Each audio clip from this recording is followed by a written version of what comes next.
Commençons par le Nord. Le Nord fait l'objet d'un accord entre le gouvernement du Mali et les mouvements armés. La difficulté se situe au niveau de l'application de l'accord. La communauté internationale, aussi bien que le gouvernement, se rendent compte qu'il y a des difficultés dans cette application. Pour ma part, les difficultés s'expliquent.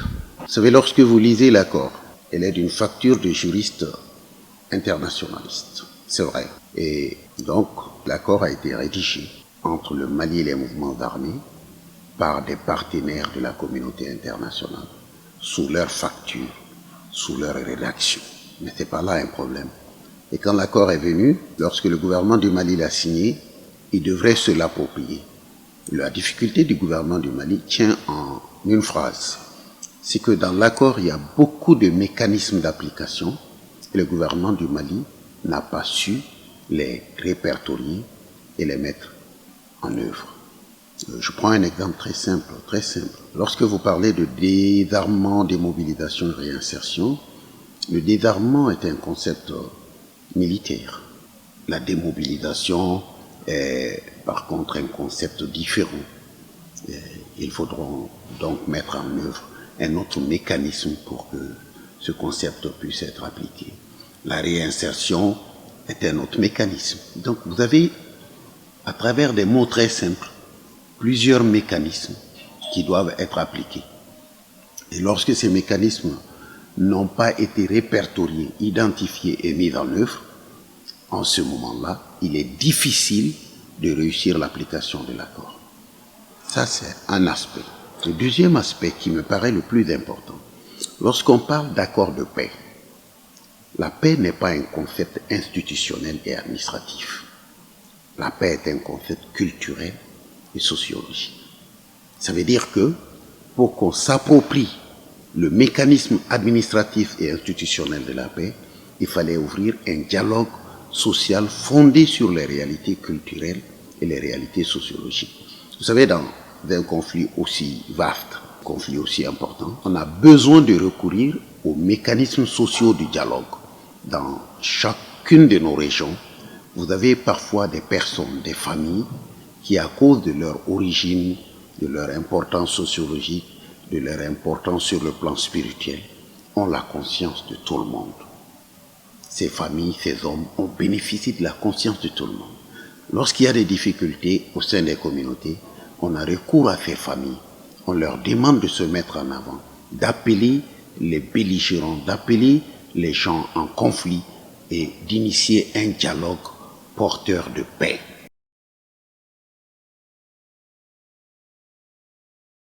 La solution, c'est exactement d'élargir le champ du conflit. Au centre, il n'y a pas d'accord. Donc, sans un mécanisme socio-culturel de ce genre, vous ne pouvez pas arriver à la paix. Donc, là où il y a un accord, on se donne l'illusion de l'accord et on croit que ça suffit, mais on a vu que ça ne suffit pas. Là où il n'y a pas d'accord du tout, qu'est-ce qu'il faut faire? Il faut aller vers ce dialogue. Il faut interpeller les populations, les citoyens, sur leur propre mécanisme culturel du dialogue. Donc, les solutions que ces citoyens-là peuvent envisager à partir de leur propre acquis culturel et sociologique. Et je pense que l'État peut être derrière donc ce genre de mécanisme socio-culturel et l'État peut encourager pour élargir le champ du dialogue. Donc aller de l'État aux citoyens, aller du citoyen à l'État. Et je pense qu'on se donnera en ce moment suffisamment d'instruments et d'outils pour travailler à l'apaisement des esprits et des cœurs et parvenir à la paix.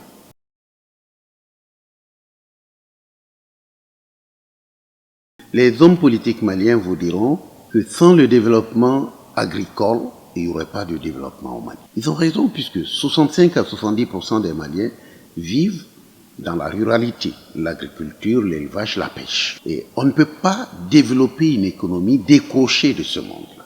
Et ce n'est pas l'État qui peut développer ce monde. Donc il faut permettre des initiatives politiques permettant à ce monde de propulser son propre essor. Comment voulez-vous dire que vous allez développer 70% de votre population qui vit de l'agriculture sans résoudre le problème de la terre? Cela ne s'est fait dans aucune économie du monde. les économies les plus développées, nous le savons, sont parties de l'agriculture vers le machinisme agricole et vers l'industrie. Y compris, cela a donné le format de l'enseignement. Parce que l'enseignement s'est tourné vers le monde économique. Ce n'est pas notre enseignement fondé sur une culture générale à la française et qui n'a rien à voir avec nos réalités économiques. Donc développer ce pays nécessite une grande part de responsabilité dans le discernement des vrais enjeux. C'est l'État du Mali qui a appauvri les paysans maliens. L'État du Mali leur a refusé la propriété de leurs terres, quand bien même l'article 13 de la Constitution du Mali dit que le droit de propriété est inviolable. Je pense que l'électorat du Mali doit pouvoir choisir en toute liberté. Il ne faut pas acheter sa conscience. Le pouvoir actuel, le pouvoir d'Ibeka, est un pouvoir qui pourrit la démocratie, parce qu'on voit de la manière dont ils sont en train de distribuer de l'argent, d'acheter les consciences, ça frise presque l'indécence. Je pense qu'il faut arrêter ça. Il faut respecter son pays, il faut respecter son peuple et gagner honnêtement. Mais de cette façon qu'on exhibe les moyens pour aller à l'électorat, c'est dangereux. Donc moi je dis à l'électorat malien, si on vous prend pour ce que vous n'êtes pas, considérez les hommes politiques pour ce qu'ils ne sont pas. Ce n'est pas des hommes politiques, ils vont vous donner de l'argent, prenez l'argent, mais votez avec votre conscience, avec l'amour de votre pays et le désir de changer les choses.